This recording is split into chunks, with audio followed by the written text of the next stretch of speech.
তোমাকে আমি তিনজন ফুটবলারের নাম বললাম, রোনালদো, মেসি, নেইমার। এই তিনজন ফুটবলার থেকে যে কোনো দুজনের ছবি পাশাপাশি রেখে একটি ফ্রেমে বাঁধতে হবে, যেটা তুমি তোমার কোনো এক ফ্রেন্ড বা কোনো প্রিয় মানুষকে দিবা। এখন প্রশ্ন হচ্ছে, তোমার কাছে কতগুলো অপশন আছে, কার সাথে কাকে নিয়ে তুমি ভিন্ন ভিন্ন কতগুলো ফ্রেম বাঁধতে পারবে? বিষয়টা কঠিন মনে হচ্ছে, এটা সহজ করে বলি। এই তিনজন ফুটবলারকে দুজন করে কতটি দলে ভাগ করতে পারবা? আমি একটু হেল্প করি।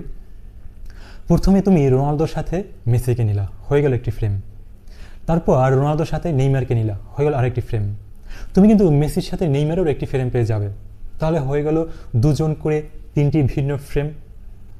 তুমি হয়তো বললে যে আমি মেসিকে আগে ও রোনালদোকে পরে বসিয়ে এখান থেকে তো আরও একটি ফ্রেম পেতে পারি, এবং বাকি দুটি ফ্রেম থেকে আরও দুটি ফ্রেম। তুমি একটু ভেবে দেখো তো, তুমি যেটা করলা, এই যে নিজেদের ভিতরে এক্সচেঞ্জ করে যে তিনটি ফ্রেম পেয়েছো, এগুলো কি আসলে নতুন কোনো দল বা ফ্রেম গঠন করে? এগুলো তো ওই ফ্রেমগুলো থেকে যাচ্ছে, শুধু ছবিগুলো আগে আর পরে বসেছে, নতুন কিছুই তৈরি হচ্ছে না। তো এই যখন নিজেদের ভিতরে জায়গা এক্সচেঞ্জ করলে পরিবর্তন হয় না, তখন সেই বিষয়টিকে বলা হয় সমাবেশ বা কম্বিনেশন। এবার আমি তোমাকে তিনটি ডিজিট দিলাম, 1, 4, 3। কি সংখ্যাটি পরিচিত? এটা দিয়ে একটি মজার খেলা খেলা যাক। খেলাটি হচ্ছে, আমি তোমাকে বললাম এই যে 1, 4, 3, এখান থেকে যে কোনো দুটি অঙ্ক নিয়ে যতগুলো সংখ্যা গঠন করা যায় তা লিখে ফেলো। তুমি 1 এর সাথে 4, 1 এর সাথে 3, 4 এর সাথে 3 লিখে বসে রয়েছে, লেখা শেষ।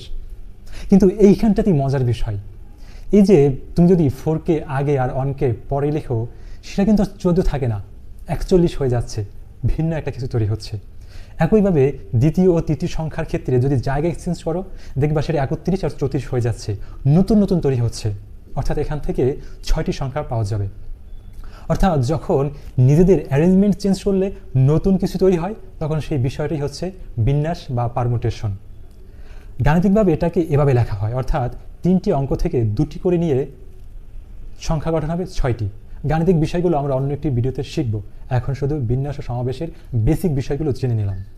উচ্চতর গণিতের এই বিন্যাস সমাবেশের অধ্যায়টির উপরে সম্পূর্ণ ভিডিওটি পেতে আমাদের সঙ্গে থাকুন। ভিডিওটি দেখার জন্য ধন্যবাদ।